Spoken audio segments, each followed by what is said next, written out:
আচ্ছা, বাংলাদেশে যারা আজকাল কলেমার স্লোগানে মাঠে নেমেছে, কলেমার পতাকা নিয়ে, আমি তাদের প্রত্যেকের আমাকে দায়িত্ব নিয়ে বলতে পারি যে তাদের প্রত্যেকের আকীদা হলো আল্লাহ রাসূল সাল্লাল্লাহু আলাইহি ওয়াসাল্লাম মৃত।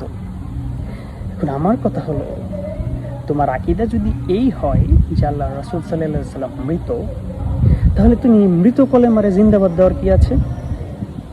কারণ আল্লাহ রাসূল সাল্লাল্লাহু আলাইহি ওয়াসাল্লাম যদি মৃত হন, অ্যাজ ইউ বিলিভ, এই ওয়াহাবি, সালাফি, মদুদিবাজি, জামাত শিবির যারা আছে তাদের আকীদাই হলো, যারা মাঠে নামছে তথাকথিত তৌহিদি জনতা, তাদের আকীদাই যদি এই হয় যে প্রিয়নবী মৃত, তাহলে কলেমাও মৃত।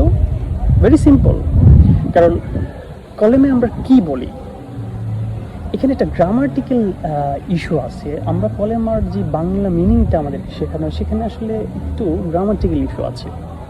বাংলা ভাষায় আমরা নর্মালি অক্সিলারি ভার্বটাকে এক ধরনের সাইলেন্ট রাখি। যেমন ধরুন, আমি যদি বলি আমি একজন ছাত্র, তাহলে আমরা এটাকে ইংরেজিতে বলি আই এম এ স্টুডেন্ট, কিন্তু বাংলায় এই এম এর সরাসরি অর্থ কিন্তু আমরা করি না, রাইট? এই আমি হই একজন ছাত্র, এই হই শব্দটা কিন্তু সাইলেন্ট থাকে, অর্থাৎ এই অক্সিলারি ভার্বের মিনিংটা বাংলায় ইউজ হয় না সচরাচর। কলেমার ক্ষেত্রে এখন ধরুন আপনি স্টুডেন্টশিপে আর নাই, আপনি এখন পড়াশোনা করেন না, আপনি একজন শিক্ষক, সেক্ষেত্রে আপনি কি বলবেন? যখন আপনার ছাত্র জীবনের কথা বলবেন, আপনি এটাকে পাস্ট টেন্সে বলতে হবে যে I was a student, right? তো এখন আমরা কলেমায় কি বলি?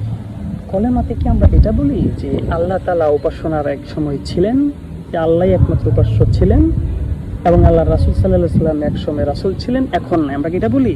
বলি না। কলেমার মানে অর্থটা কি?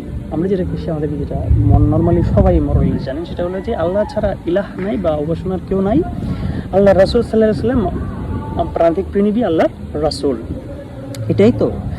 তো এখানে আমরা অক্সিলারি ভার্বটা হয়তো সরাসরি আসে না, এটাকে যদি আপনি ইংরেজিতে করেন তাহলে কি আসে? there is no entity except kind Allah Ta'ala to worship. Beloved Holy Rasul Sallallahu Alaihi Wasallam is Allah's Rasul. এই যে is এটা প্রেজেন্ট টেন্স।